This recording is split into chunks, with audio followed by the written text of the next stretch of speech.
Cold. It's colder than usual in Blackfoot this winter. Or is it just me? The years are taking their toll, and my body doesn't hold heat the way it used to. I sit in the rocking chair I made myself 32 years ago when Edith was pregnant with Garth. I wrap myself in an old comforter and look out the window at the gray sky and the bare branches of the maple tree I planted the year we bought this lot.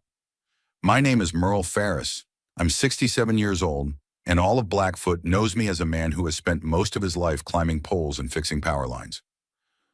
39 years I worked as an installer for the electric company. 39 years climbing high ground so people could turn on their lights, water, and heat in hurricanes, cold and heat. My fingers don't bend properly anymore. My back aches at night, and my knees creak louder than that old rocking chair. But the house I built with my own hands still stands strong. Blackfoot is a small town where everybody knows everybody. People are born here, go to school here, work here, and die here. Some leave, like my son Garth, but then they come back. He went away to college and came back with his wife Verna, and the idea that there was no future in Blackfoot. But for some reason he stayed. Probably because in the big city, you'd have to work hard to get anywhere. And Garth never liked hard work. When I was young, time seemed to stretch like rubber. Now it flies like a bullet. 5 years since my Edith left. 5 years since I sit alone in this living room in the evenings, talking to the picture on the mantel and listening to the wind howling up the chimney. Edith always said our house was full of drafts. Merle, you forgot to caulk the crack under the bedroom window. Merle, the cellar door's warped again, and it's freezing. She always had something to complain about. Now I sometimes leave the window open on purpose. Let there be a draft. When the wind moves the curtains, I think for a moment it's her passing by. After she died, Garth and Verna visited me less often. First once a week, then once a month. Now just once in a while. Christmas and Thanksgiving. My birthday if they remember. When they need something. They're here today. I hear a car pull up. The brand new Ford they bought last year. I don't know how they can afford it. Garth works in supply at a construction company. Verna is a receptionist at the River Lodge, the only decent hotel in Blackfoot. They're living beyond their means, that's for sure. And the house is mortgaged, too big for 2 people. Hello, Dad. Garth walks in without knocking, as usual. Tall like me when I was young, but soft. His hands are white and smooth, not like mine, scarred and blistered. How are you? I'm breathing, I answered without turning my head. I look out the window at the bare branches of the maple tree. Dad, why are you always like this? Verna and I came to you in good faith. We could have been more cheerful. Verna walks into the living room, taking off her gloves. Leather, expensive. On her finger is a ring with a stone. Where do they get the money for all this stuff? Hello, Merle, she says with a smile that never reaches her eyes. How's your heart? There it is. It's always the same. How's your health? How's your heart? How's your blood pressure? And then, about money, about the house, about maybe it's time for you to think about a nursing home. They'll take care of you there. Heart's like a heart, I mutter. It's still beating. Dr. Brady said you need to go to the clinic. Garth sits down on the couch across from me. I talked to him last week. Why would you talk to him? I don't think I signed any papers authorizing you to meddle in my medical affairs. Dad, don't start. Garth wrinkles his nose. We're worried about you. You need surgery and observation. The valve's out of order, you know that. I know. I've known for 6 months, but I've been putting off going to the hospital. I haven't liked hospitals since Edith died in one. Went in on her feet, smiling and saying it was just a routine check. She came out in a body bag. So what? We're all going to die someday, I say, even though I'm actually scared. Scared to die alone, in a cold room, with the instruments beeping. Merle, Verna sits down next to Garth, crossing her legs in her skinny jeans. Don't talk like that. You're still a young man. You're only 67. Medicine is working wonders now. You'll be able to live a full life for many more years after the operation. Young man. 5 years ago, when Edith died, she said, you can still find company, Merle. You're not an old man yet. And then behind my eyes, I heard her say to a friend on the phone, stubborn old donkey sitting in this house that's about to fall apart and refusing to listen to sound advice. The surgery will cost money, I say. shifting my gaze from the maple tree to them. Insurance won't cover everything. We'll help, Garth says quickly, too quickly. I got a promotion last month, and Verna and I put a little aside. I look at them and see them looking at each other. Something's not right here. In the 5 years since Edith died, they've never once offered financial help. Not even when I had to replace the roof 2 years ago, and I could barely scrape together the money. Why so generous? I'm asking you straight up. Dad, really? Garth looks offended. You're my dad. Of course I want to help. We're a family, Verna adds with the same smile that doesn't touch his eyes. Family is supposed to support each other. Family. When Garth was little, I worked 60 hours a week to provide for him and Edith, climbing poles in the cold and the heat. I came home exhausted, but I found time to play ball with him, help him with his homework, teach him how to hammer nails and change the oil in the car. Now he comes once a month, sits for 15 minutes and leaves in a hurry. Family. When do I go to bed? I ask, knowing I have no choice. The valve really needs to be replaced, or the next attack could be my last. Next Monday. Garth is clearly pleased that I'm not arguing. I'll drive you. Surgery Tuesday morning, then 2 to 3 weeks of observation. Who's going to watch the house? That's an important question for me. The house has to be kept warm or the pipes will freeze. And I don't trust anyone to touch Edith's things. I'll come by every day, says Garth. Check the heat, pick up the mail. Don't worry, Dad. Everything will be fine. I nod, but a worm of doubt is already gnawing at my heart. There's something wrong with their sudden concern. Maybe I've gotten too suspicious in my old age, or maybe I just know my son well. Would you like some tea? Verna offers, standing up. I'll make some. She goes into the kitchen and Garth starts talking about his job, some new projects, a possible promotion. I listen, half listen. I look at his face, Edith's features, my chin, my eyes, but something alien in the expression, something calculating. While Verna's in the kitchen, Garth lowers his voice. Dad, I've been thinking, you might want to get a power of attorney for me. Just in case. In case you have to make some decisions in the hospital and you're under anesthesia or something. I have a power of attorney, I said. 3 years ago when I was treating my back after a fall from a pole. Remember? Oh yes, he looks a little disappointed. Right, I forgot. Does it still work? It does, I nod. It was for 5 years. Verna comes back with tea. The conversation turns to the weather, the city news, the fact that the mayor of Blackfoot is running for a 3rd term. The usual chit-chat, but something's bugging me. Something in their stares, in the way they sit on the edge of the couch, like they're ready to jump up and run away at any moment. Half an hour later, they leave, promising to come back on Monday to take me to the clinic. I stand at the window and watch their brand new Ford pull out of the yard. Garth didn't even sand the driveway, even though I asked him to. It's slippery and I can't fall with my heart. In the evening, I pack for the hospital. Some clothes, a razor, a book I've started reading, a detective story about an old policeman who, after retirement, solves a crime in his town. Edith would say it was nonsense. Who needs old people, Merle? Who needs their experience and wisdom? The world belongs to the young. She's always been a realist. On weekends, I tidy up the house as much as my health allows. I check the boiler, shut off the water in the rooms I don't use, so that in case of emergency, I don't cause a flood. I put bills and important papers in a folder and hide them in the safe behind the painting in the bedroom. I put old photos there too, of Edith and me, of little Garth, of my parents. It's not that I don't trust my son, it's just better to be safe. Sunday night, the phone rings. Garth. Dad, listen, I can't drive you tomorrow. It's a work emergency. I can't get away. But I made a deal with my neighbor, Mrs. Pringle. She'll take you and help you with the paperwork. Alice Pringle is 75 years old and she can barely see beyond the hood of her car. But I'm not arguing. What's the use? All right, I say. What time is she picking her up? 9 o'clock in the morning. And Dad, everything's going to be okay, all right? I'll stop by the hospital as soon as I can, and I'll check on the house. Don't worry. Okay, I say again, even though I'm worried, and not just about the house. At night, I dream of Edith. She's young, just as she was when we first met, standing in our yard under the maple tree, waving at me. Merle, she says, You've always been too trusting, and I wake up in a cold sweat with my heart pounding. In the morning, Mrs. Pringle arrives in her ancient Chevy. We barely make it to the clinic. She nearly crashes into other cars twice and runs a red light once.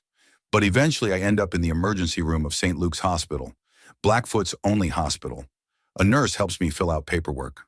Dr. Brady, a full man with a red face, claps me on the shoulder and tells me everything will be fine. Routine surgery, Mr. Ferris.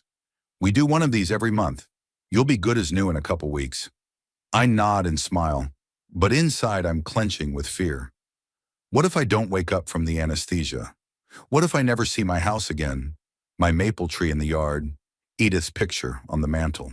In the evening, before I go to bed, I try to call Garth, but he doesn't pick up. He's probably really busy at work, or he just doesn't want to talk to me. I lie in my hospital bed listening to the instruments beeping in the hallway, to the snoring of my roommate, Mr. Jenkins, who had his gallbladder removed yesterday. And I think about my home, how Edith and I chose the lot, how I dug the foundation pit myself, how I raised the walls, laid the roof. The house I built with my own hands, the house I lived in for almost 40 years, the house where Garth was born, where Edith died. Before the operation, I take one last look at the surgeon, a young woman with intelligent eyes, Dr. Chen, and say, "Take care of my heart." She smiles and replies, "I will, Mr. Ferris. And you take care of waking up. Deal?"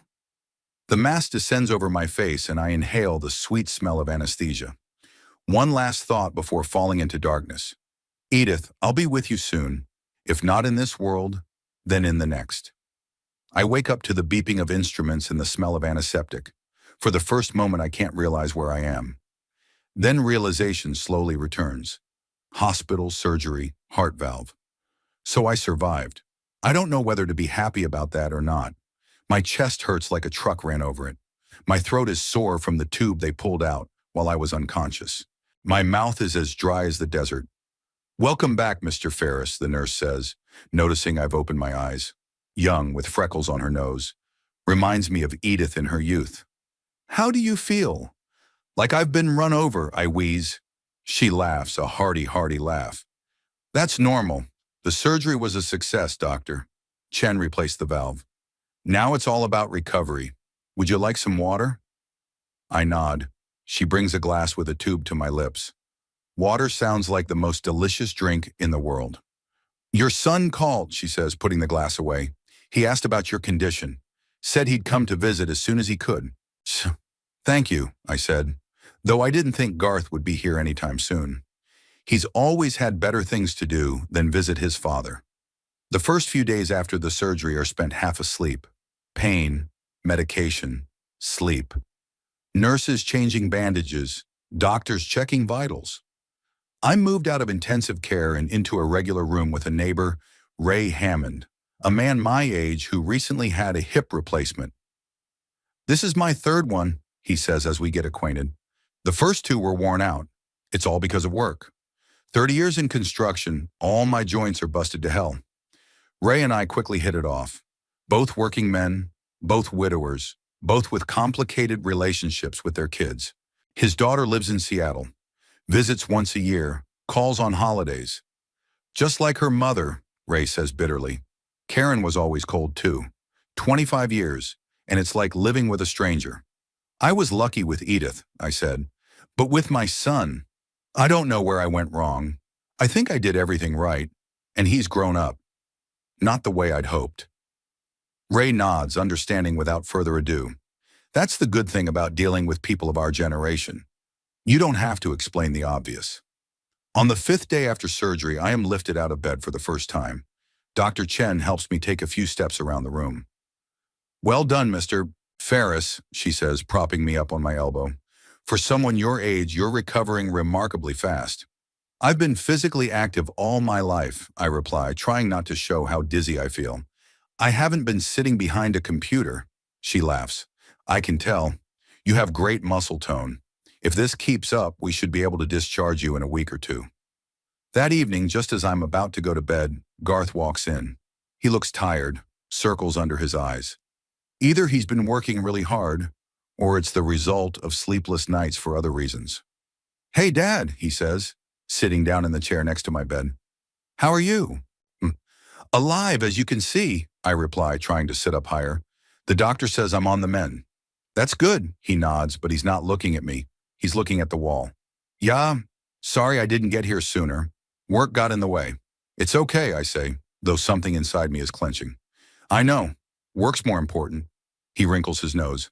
Dad, don't start. I really wanted to come early, but we have a new project, and if I fail, I'll be fired. I said I understand, I say again. And it's true, I understand that for Garth, work, money, status have always been more important than family. I'm the one who doesn't understand why. How's the house? I ask, changing the subject. Are you checking the heat? Yeah, it's fine, he nods, still not looking me in the eye. I come by every other day. The boiler's working fine. We talk for another 15 minutes about the weather, about his work, about my treatment. The conversation doesn't go well. There's too much unspoken between us, too many old resentments and disappointments. Well, I have to go, he finally says, getting up. Feel better, Dad. I'll stop by again one of these days. He doesn't. Not the next day, not the day after, not the week after. Calls a couple times, says he's busy, that the project takes up all his time, that Verna says hi. Time drags slowly in the hospital. The days are like one another. Shots, pills, doctor rounds, conversations with Ray, occasional walks down the hall. The TV in the common room shows news that no one is interested in, and old shows that everyone has already seen. On one of these walks, I meet Eugene Coleman, an elderly African-American man from the 4th floor. He has lung cancer, stage 4. 2 months to go, maybe 3, he says with surprising calm as we sit in the hospital courtyard, wrapped in blankets. It's been a cold December this year. But I'm not complaining. I've lived a good life. 4 kids, 9 grandkids. Built my business from the ground up. A machine shop, on Maple Street? I nod. Coleman's is the best shop in Blackfoot. I used to take my car there myself until I stopped driving a couple years ago. My eyesight ain't what it used to be. What have you been doing, Merle? Eugene asks, lighting a cigarette. He can do it. It can't get any worse. I was a rigger on power lines. Oh, a high-rise guy, he nods respectfully. Dangerous work. My cousin used to do it. Fell off a pole once. Broke his back. Never worked again. It happened to me, too, I say, remembering my fall 3 years ago. But I was lucky to get away with a cracked spine. 6 months later, I went back to work. We are silent, looking at the bare trees in the hospital garden. The snow hasn't fallen yet, but we can already feel its approach in the air. Are the children visiting? Eugene asks after a pause. My son has been once, I answer. Busy at work. Eugene hums. It's always the same, isn't it? Mine come every day. They take turns. We made a schedule. He laughs, but there's no bitterness in his laugh.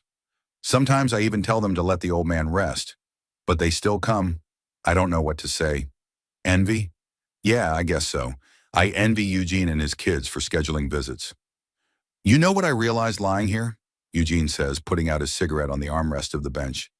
All that matters at the end is the people who love you. Not money, not houses, not cars. People.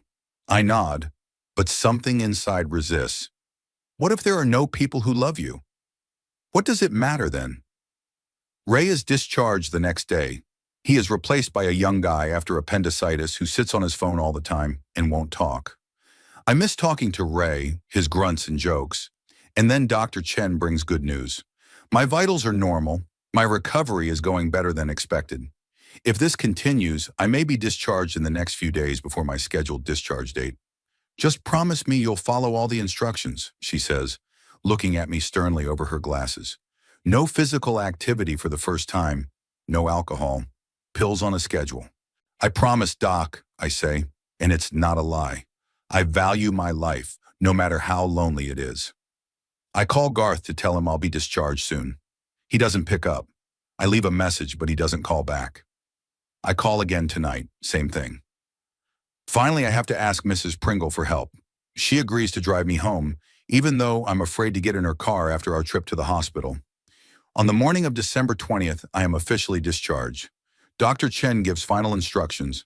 The freckle-faced nurse helps me pack my things. I say goodbye to Eugene, promising to check in on him while he's here. We both know I'll keep my promise, and he probably won't leave this hospital alive. Mrs. Pringle arrives on time. Her driving is still just as horrendous. But by some miracle, we make it to my house without incident. Thank you, Alice, I say as I climb out of the car. You really helped me out. Come on, Merle. She waves me off. Neighbors are supposed to help each other. Your Edith helped me so many times with the kids when they were little. I don't forget that. She leaves and I stand in front of my house and feel strangely uneasy. Something is wrong, but I can't figure out what it is.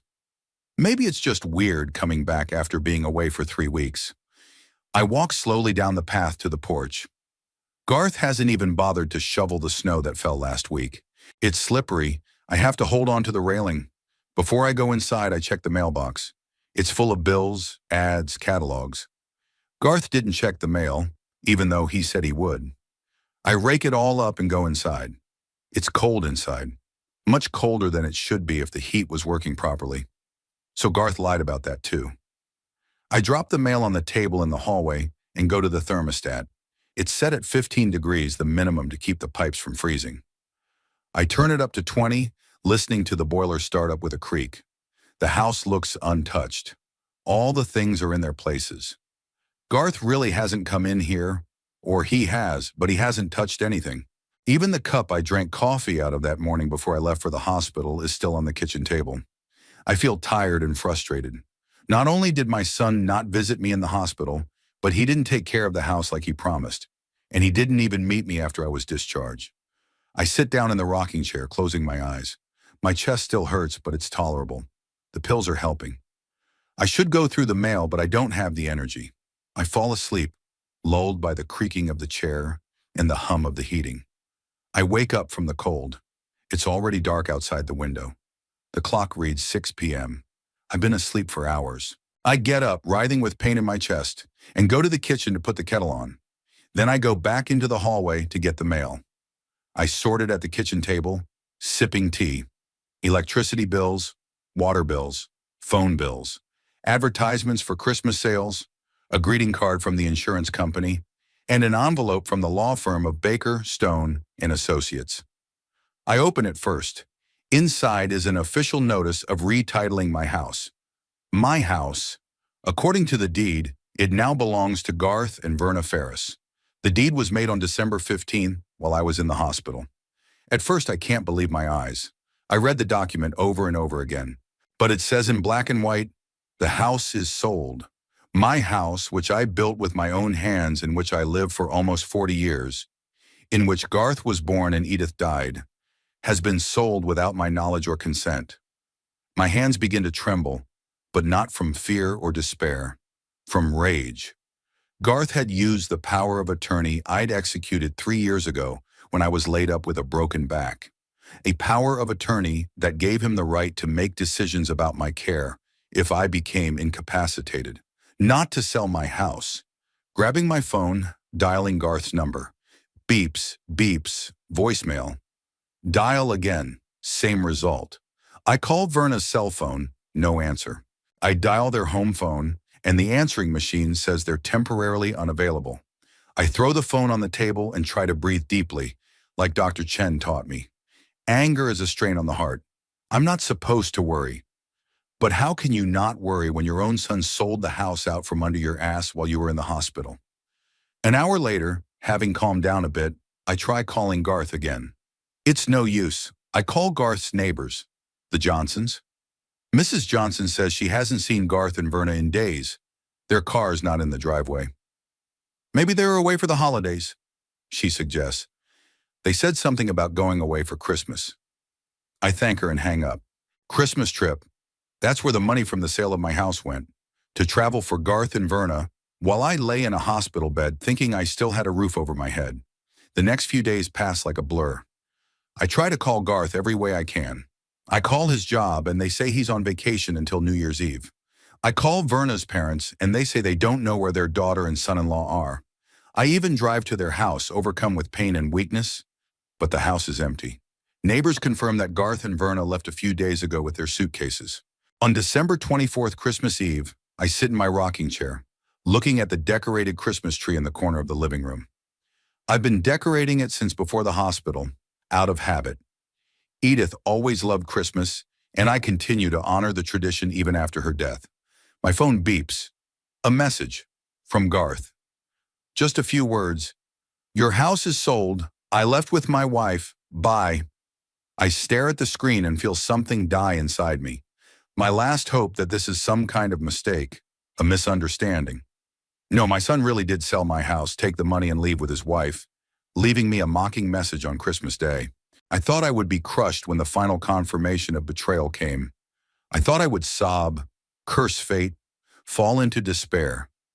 But instead all I feel is cold, crystalline rage.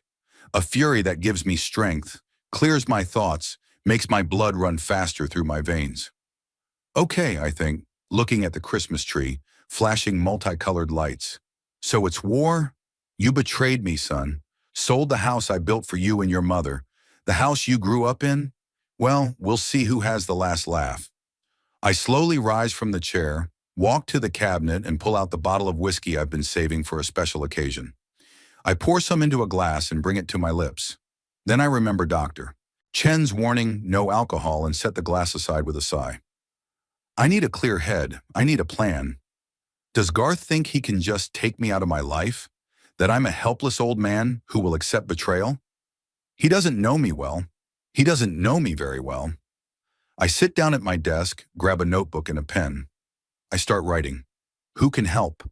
What needs to be done? How to get my house back and punish Garth and Verna for what they did. The rage inside me turns to determination. Cold, hard as ice. They'll regret betraying me. They'll realize that old Merle Ferris is not so easily broken. The morning after Christmas was clear and frosty. Sitting at the kitchen table, I reread the message from Garth. Your house is sold. I left with my wife. Bye. It's short, merciless, like the stab of a knife. My fingers clench around the cup of cold coffee. Yesterday I was shocked, then furious. Today there's an icy resolve inside me. I know what needs to be done. The first thing is to figure out exactly how Garth sold the house and where the money went. I need information, and I know who can provide it. Quentin Weed. We've known each other since we were kids. We went to the same high school, then we went our separate ways. I went to work as a handyman. He went to law school. 35 years he practiced in Blackfoot. Knew all the legal loopholes, all the gossip, all the influential people. He retired 5 years ago, but he kept his connections. I dial his number. The dial tone is long, and I'm about to hang up when I hear his voice, hoarse from sleep. Weed here. Quint, this is Merle Ferris. I'm sorry to call you so early. Merle? There's surprise in his voice. Haven't heard from you in ages. What's wrong? I need help, Quintus. Legal, and maybe not so much legal. A pause, then, come to my place in an hour. Do you remember the address? I do. Thank you. Quentin's house was an old Victorian mansion on Oak Street, one of the prettiest in Blackfoot. The practice of law was lucrative. I park my old pickup truck next to his Lexus and feel the contrast. My whole life is a contrast to the lives of people like Quentin, or what Garth and Verna want to be. Quentin meets me at the door, tall, gaunt, with a neatly trimmed gray beard. His eyes are intelligent, wary. Come on in, he says, letting me in.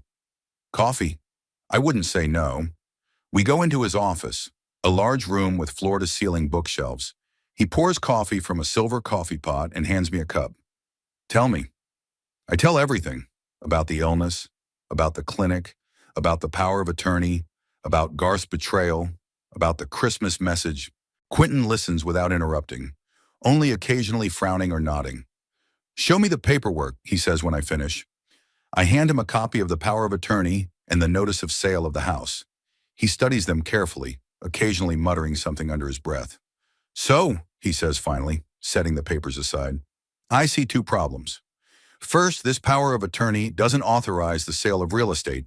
It's limited to medical matters and related financial decisions. Second, it expired a year ago. I can feel the warmth of hope welling up inside of me. So the sale is illegal. Looks like it. Quentin nods. But we still need to verify exactly how the transaction went down. Who's the buyer? Which notary certified the deed? Which realtor handled the deed? I don't know, I admit. The notice only says that the house was sold on December 15th by Garth Farris, acting on my behalf under a power of attorney. Quentin drummed his fingers on the table. Give me a day or two. I'll make inquiries. I know someone at the registry office. They can provide a copy of the sales contract. Thank you, Quintus.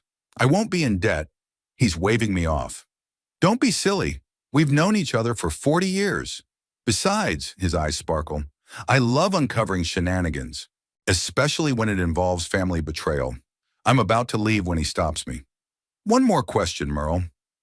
What do you know about Garth and Verna's financial situation? I hesitate. As far as I know, they have a mortgage. Big house, obviously unaffordable, and a new car, and Verna wears expensive clothes all the time. So they could be struggling financially, Quentin nods. That explains why they needed the money from the sale of your house, but it doesn't explain why they decided to act so drastic. What do you mean? They could have just asked you for help or offered to sell the house legally with your consent. Instead, they went on a crime spree. Why? I don't know the answer. Or I do, but I don't want to admit it. Because Garth and Verna are the kind of people who can't get enough, who want more than they deserve, who think the world owes them. I'll find out, Quentin says, seeing my confusion. In the meantime, you hang in there, and don't tell anyone about our plans. I spend the next 2 days anxiously waiting. I call the hospital, find out that my friend Eugene Coleman is feeling worse. I visit him. We sit in the hospital garden, smoking secretly from the nurses. He talks about his children, his grandchildren, how they are taking care of him. I nod and smile, but inside, pain gnaws at me. My only son sold my house and left with his wife, leaving me a taunting message. The third day after Christmas, Quentin calls. Come over, he says briefly. There's news. It's not just him in his office now, but a short, sharp-eyed woman, Brenda Martinez, a civil litigation lawyer. Quentin introduces her. So, Quentin says as we all sit down, here's what we found out. Your house did sell on December 15th. The buyers are Garth and Verna Farris. What? I can't believe my ears. They bought my house from themselves? Well, Garth, acting under your supposed power of attorney, sold the house to himself and Verna for well below market value, $120,000 instead of about $200,000. But why? Here's why. Quentin holds out a printout of a bank statement to me. The day after the sale, they took out a loan against the house, $100,000, and they immediately wired the money to the Bermuda Dreams travel company, $50,000 into the mortgage account, $50,000. I look at the numbers and I feel nauseous. My house that I built with my own hands, that I've lived in for 40 years, sold for nothing so that my son and his wife could go to a luxury resort and pay off part of their mortgage. That's a crime, I say, barely containing the tremor in my voice. Exactly, Brenda Martinez nods. Fraud, forgery, maybe even grand larceny, and most importantly, using an invalid power of attorney. What am I supposed to do? I ask, looking at them both. We have a plan, Quentin says. First, we file a civil suit to invalidate the transaction. At the same time, we file a police report for fraud. I know a cop who can help, I say, remembering Ezra Singh. I once gave him a roof over his head when he was going through a bad divorce. Great, Quentin nods. Police connections never hurt, but the important thing is timing. When do Garth and Verna get back from vacation, I wonder? Alice Pringle said Verna had a manicure appointment for December 28th. So, December 27th, tomorrow. Perfect, Quentin smiles, and there's something predatory in his smile. We'll get all the paperwork ready today. Tomorrow morning, we'll file the lawsuit and the police report. And tonight, when they get back, they'll be in for a surprise. Brenda Martinez is explaining the legalities to me. Power of attorney fraud is a serious offense. Garth and Verna face not only civil liability, but criminal charges. Even prison time is a possibility. Do you want your son to go to jail? She asked me bluntly. I remain silent, not knowing what to say. Do I want that?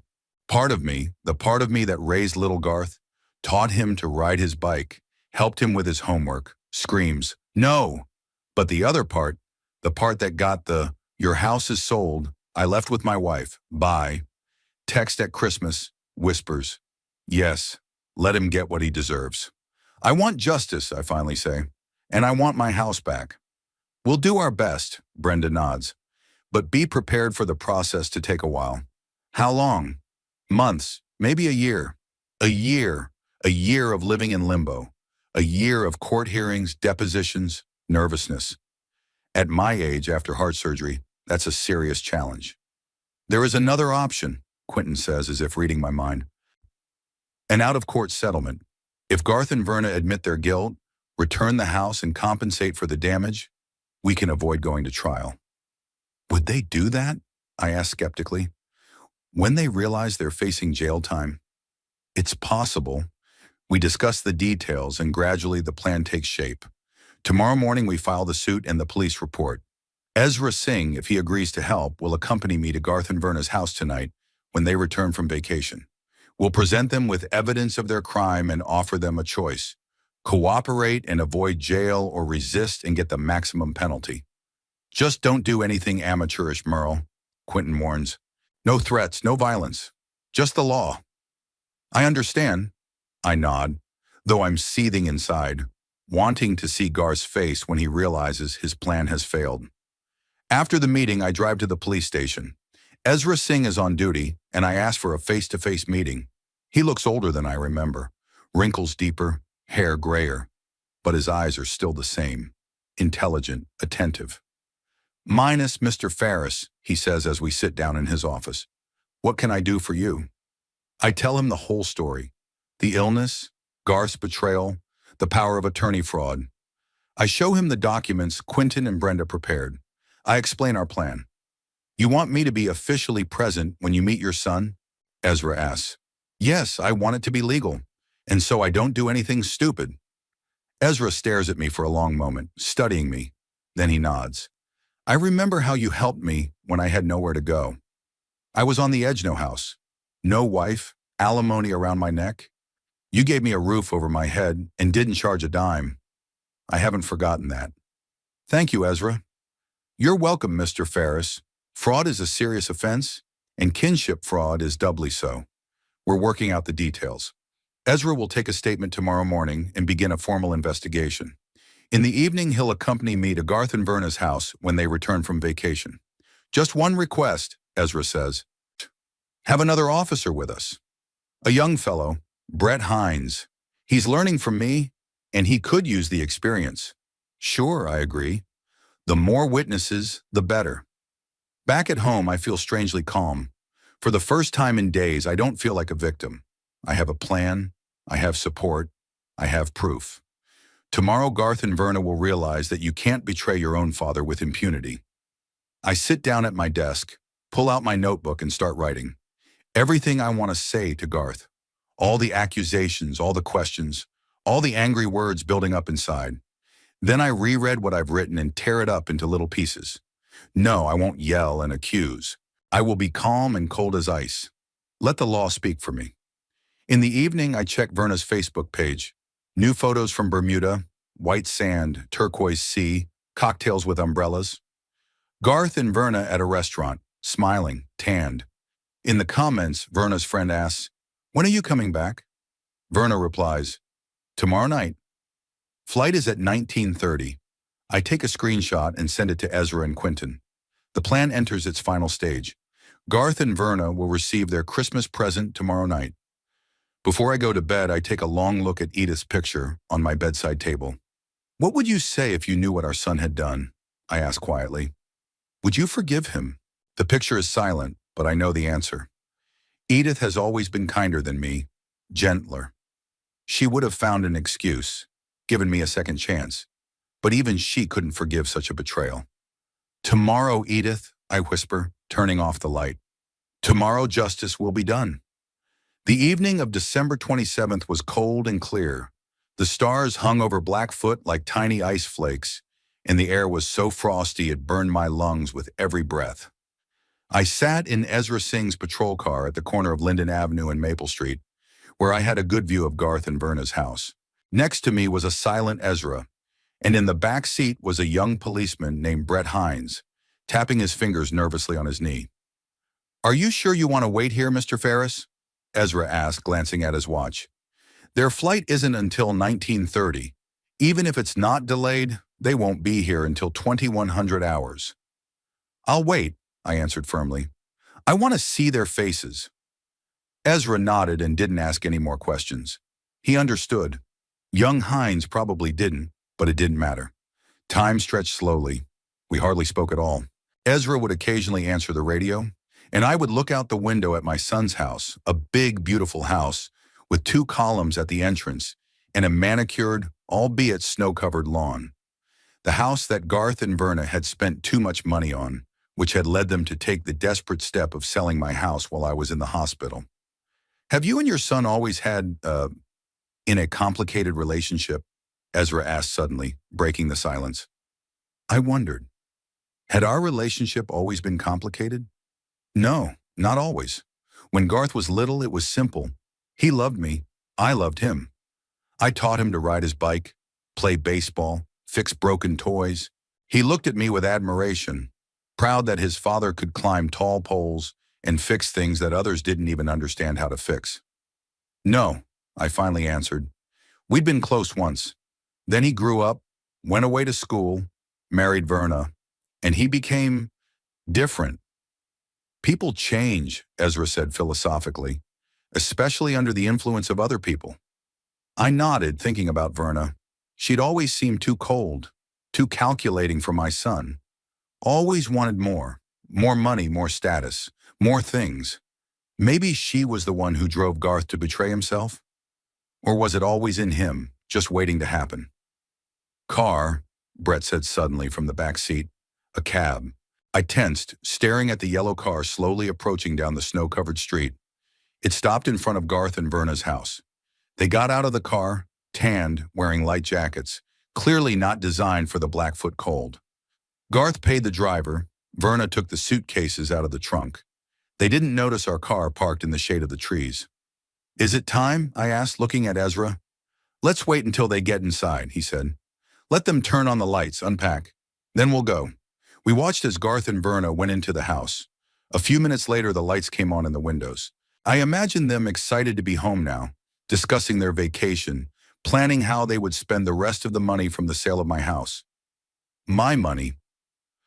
"Now," Ezra said after 10 minutes, and we got out of the car. The cold air burned my lungs. We walked slowly toward the house, Ezra in front, me behind him, Brett just behind. We walked up to the porch. Ezra rang the doorbell. Garth opened the door.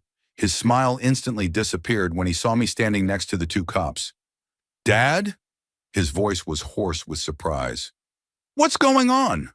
"Garth Ferris?" Ezra asked in an official tone. "I'm Officer Singh. This is Officer Hines. We need to talk to you about the sale of your father's house." Garth's face went pale despite his Bermuda tan. "Yeah, don't understand. What are you talking about?"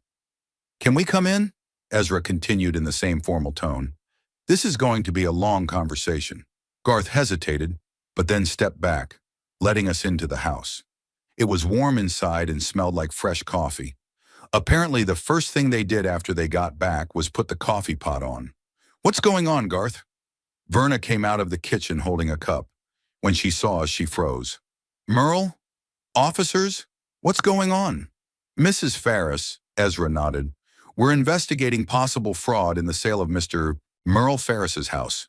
We need to ask you and your husband some questions." "Fraud?" Verna shifted her gaze from the police officers to me, then to Garth. "What fraud?" "Let's sit down," Ezra suggested, pointing to the couch in the living room.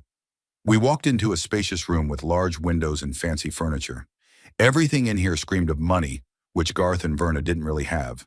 Expensive leather furniture, a full-wall plasma TV, gilt-framed paintings. I sat down in a chair. Ezra and Brett remained standing. Garth and Verna slumped uncertainly on the couch. "On December 15th of this year," Ezra began, opening his notebook, "Mr. Merle Ferris's house at 57 Oak Street was sold. According to the deed, the sale was made by Garth Ferris, acting under a power of attorney on behalf of Merle Ferris. The buyers were Garth and Verna Ferris. Is that correct? Garth swallowed, his apple of his eye twitching. Yes, but, uh, it was legitimate. I have a power of attorney. Here's a copy of that power of attorney. I pulled a folded piece of paper out of my coat pocket and handed it to Ezra. He unfolded it and read it aloud. Power of attorney issued by Merle Ferris to Garth Ferris to represent him in medical facilities and to handle financial matters related to his treatment. Valid for 3 years from the date of issuance. The date of issue is November 10th, 2020. So? Verna nervously fixed her hair. That's right.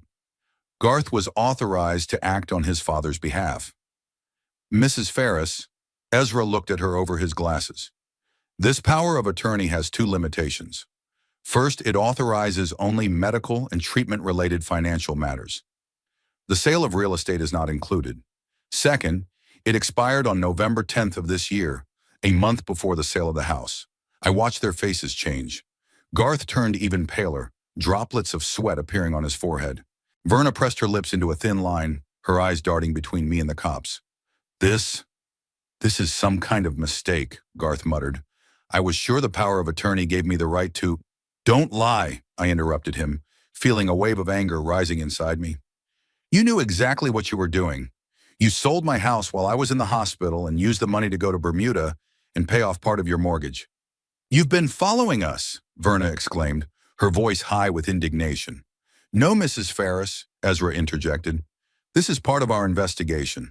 We received bank statements confirming that on December 16th, you took out a loan of $100,000 against the security of a recently purchased house. On the same day, $50,000 was transferred to the Bermuda Dreams Travel Company, and the other $50,000 to your mortgage. You had no right! Verna jumped up, her face contorted with rage. This is an invasion of privacy. We had every right under the investigation, Mrs. Ferris, Ezra replied calmly. We have a warrant. He pulled a folded document from his pocket and placed it on the coffee table. Verna didn't touch it, continuing to stand with clenched fists. Garth, I looked at my son, who sat with his head down. Why? Why did you do that? He looked up, and in his eyes I saw a mixture of fear, shame, and anger. Why do you think? He suddenly snapped at me. Because we needed the money. Because we were up to our necks in debt. Because this goddamn house, he pointed to the living room, is eating up all our income. And that justifies stealing? I asked quietly. It's not stealing, Garth raised his voice. You were going to leave the house to me when you died anyway. I just took something that was almost mine. His words hit me like a slap in the face. What's almost mine? So he already thought I was almost dead, already dividing my possessions. Minus Mr. Ferris, Ezra turned to Garth. Using an invalid power of attorney to sell real estate is fraud. And given the amount of money involved, it's grand fraud. What are we looking at? Verna asked, sinking back into the couch. Her voice sounded less confident. Depending on the court's decision, Ezra answered, from a large fine to imprisonment for up to 5 years, plus a civil suit for invalidation and damages. 5 years? Verna went pale. For what? For taking what we would have gotten anyway? For fraud, Mrs. Ferris, Ezra said firmly. For using an invalid power of attorney and embezzlement. I looked at them. My son and his wife, tanned from an expensive vacation, dressed in fancy clothes, sitting in the living room of a house they couldn't afford, and I felt not anger, but deep, boundless fatigue. Here, I pulled an envelope from my pocket and placed it on the table next to the warrant. It's a copy of the civil suit I filed this morning. It's to invalidate the deal and give me back the title to the house. Garth took the envelope with trembling hands. He looked like he was about to cry. Dad, his voice trembled. Can we talk about this? In private? No, Garth, I shook my head. It's too late to talk. You made your choice when you sold my house and sent me a message at Christmas. What message? Verna asked, looking at her husband. Your house sold. I left with my wife. Bye, I quoted. A great Christmas greeting, don't you think? Verna stared at Garth with her mouth open. You wrote this to your father? For Christmas? Garth didn't answer, continuing to stare at the floor. Mr. and Mrs. Ferris, Ezra spoke again, you need to report to the police station tomorrow morning at 10 o'clock for a formal statement. Here's the subpoena. He placed another document on the table. I'd recommend you get a good lawyer. We don't have money for a lawyer, Garth muttered. We spent it all. Bermuda and the mortgage, I remember. I finished for him. Well, maybe I should have thought of that earlier. I stood up, feeling my heart aching. Not from sickness, from pain. The pain of betrayal. We're leaving, I said, turning to Ezra and Brett. I said everything I wanted to say. Dad, Garth stood up, holding out his hand. Please, let's talk. We can fix this. How? I asked, stopping at the door. How are you going to fix the fact that you sold the house I've lived in for 40 years? The house I built with my own hands? The house where you were born and your mother died?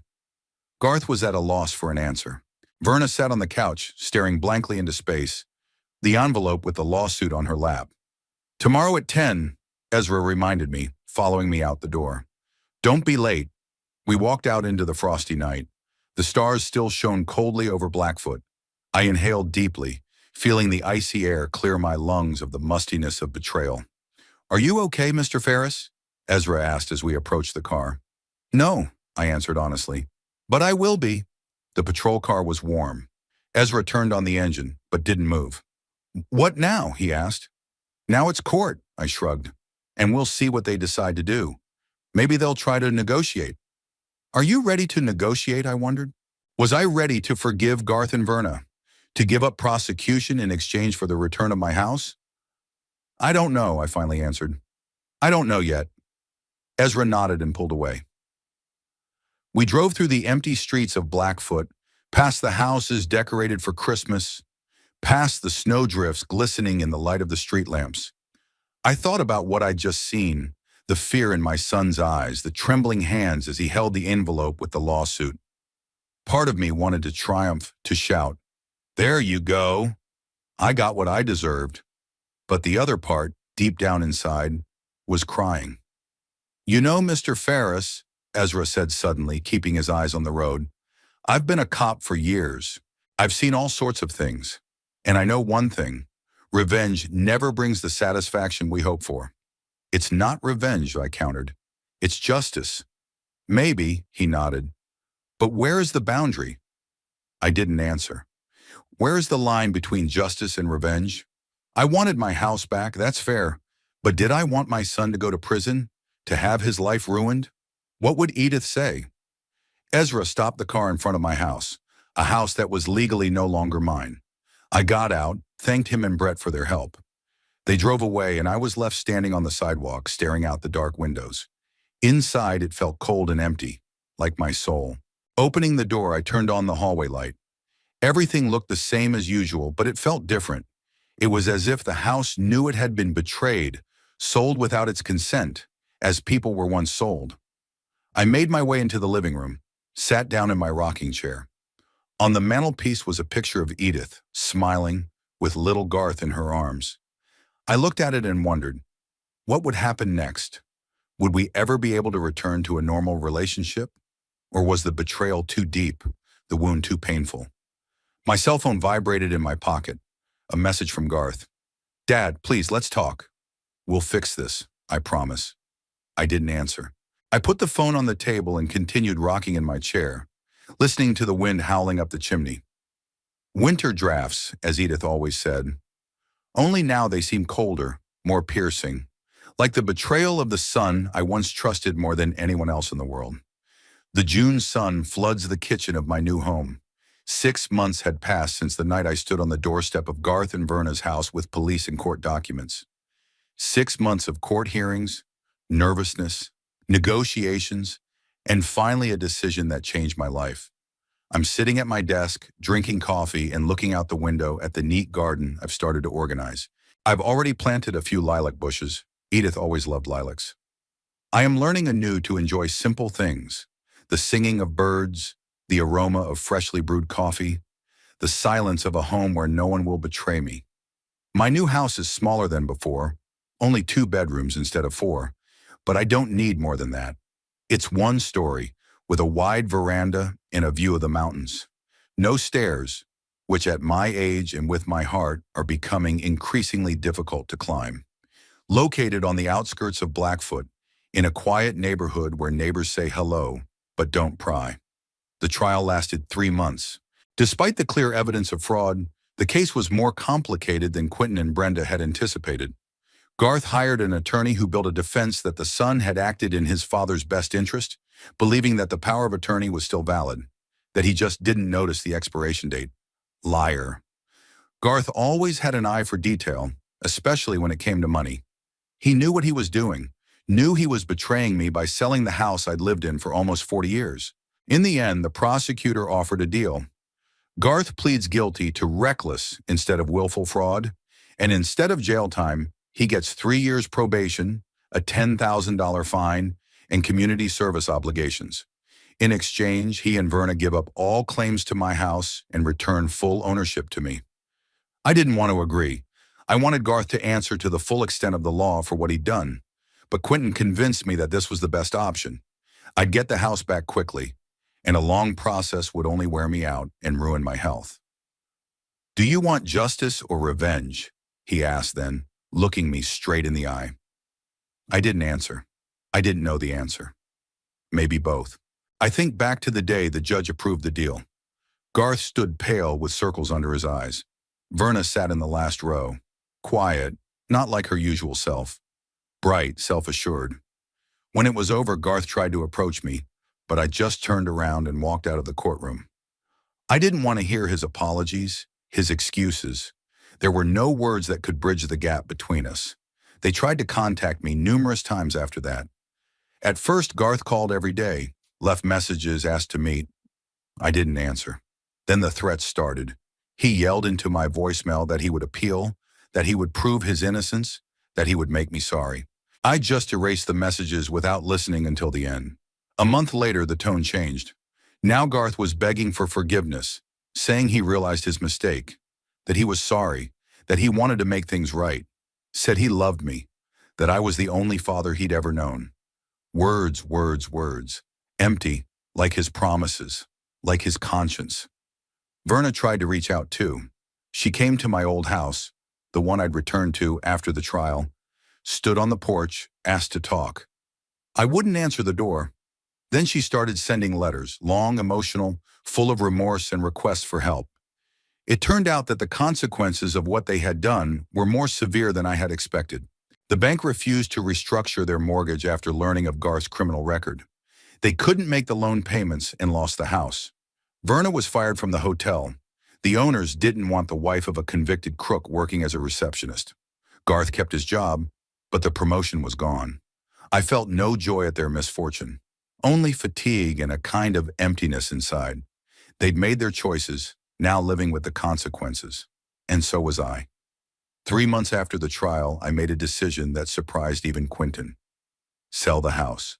The very house I'd fought so hard for, the one I'd built with my own hands, the one I'd lived in most of my life. "Are you sure?" Quentin asked when I informed him of my decision. "After everything you went through to get him back?"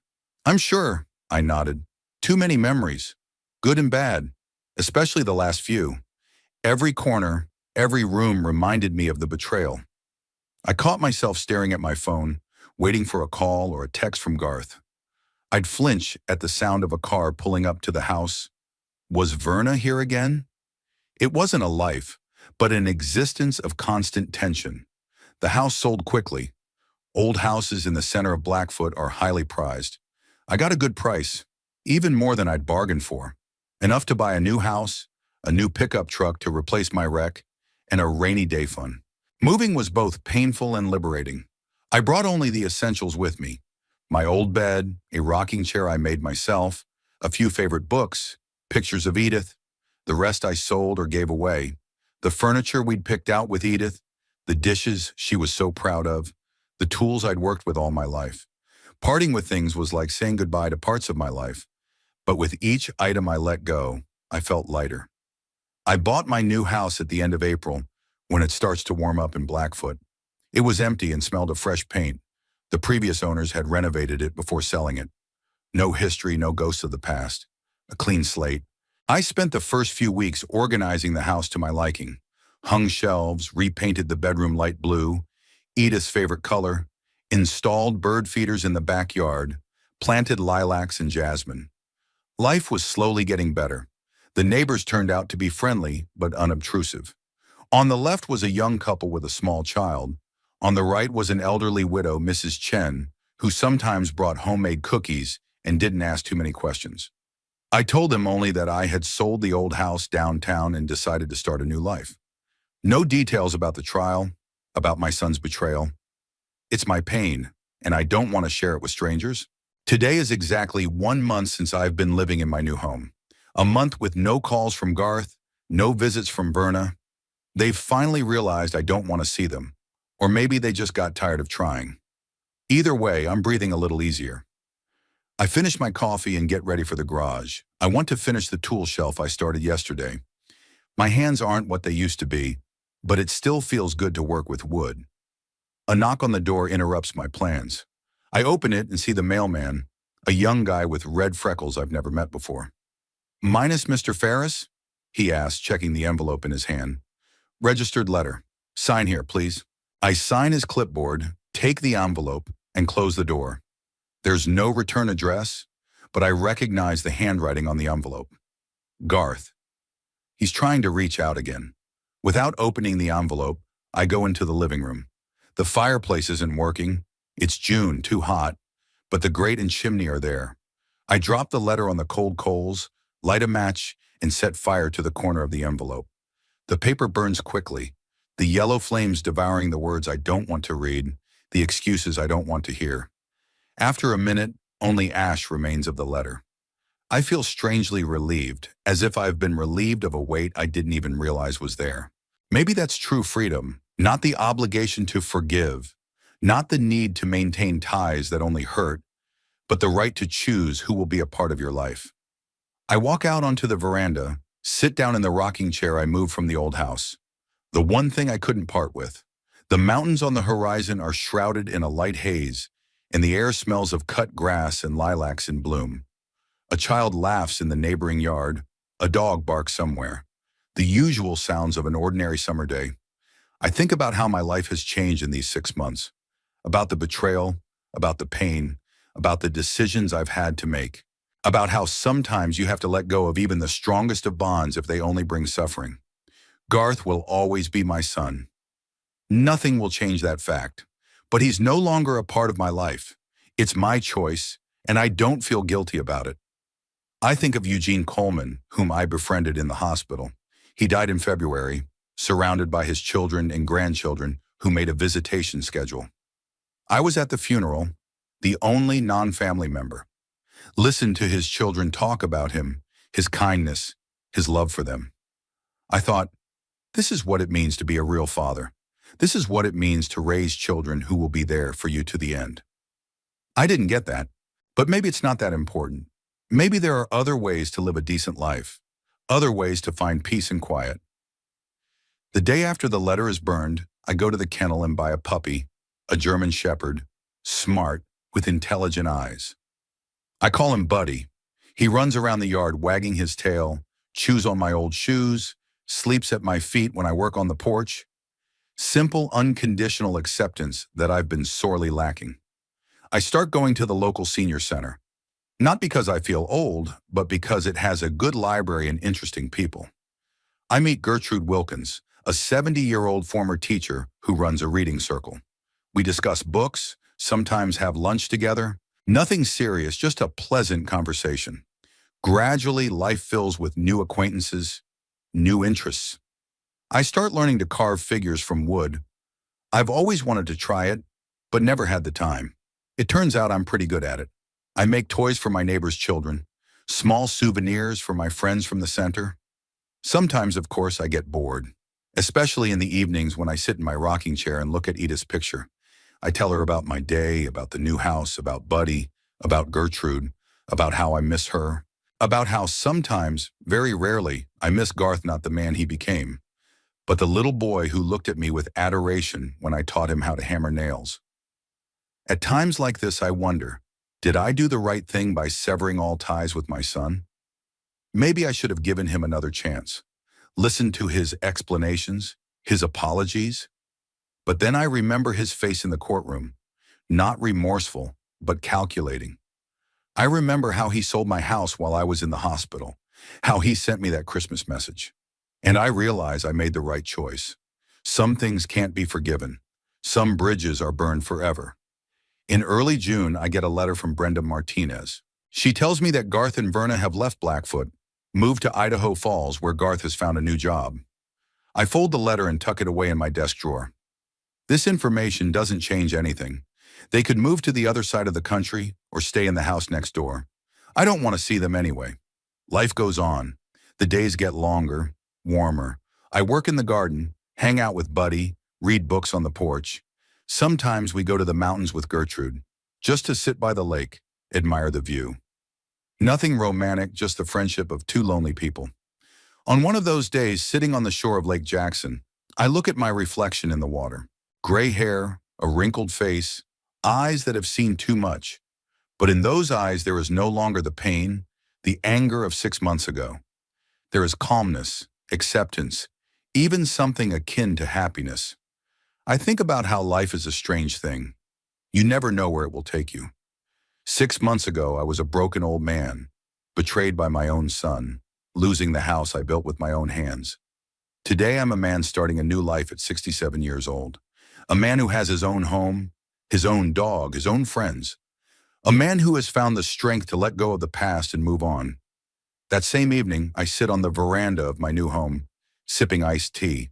Buddy snoozes at my feet, crickets chirping in the grass. At sunset, the sky is colored in shades of pink and gold. The mountains on the horizon appear purple. I think about how life doesn't end with betrayal, that it's possible to start over, even when it feels like all is lost. That sometimes the strongest connection is the one we choose to break, freeing ourselves from pain, from disappointment, from the weight of the past.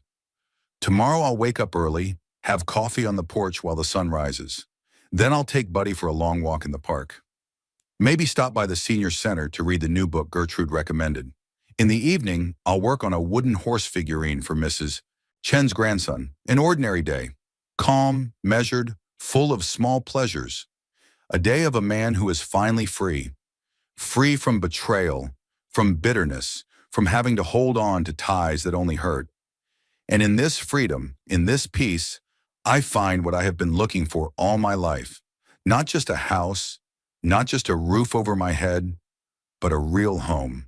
A place where I can be myself, where no one will betray me, where I can finally breathe fully. New horizons, a new life, and maybe a little late, but still real happiness.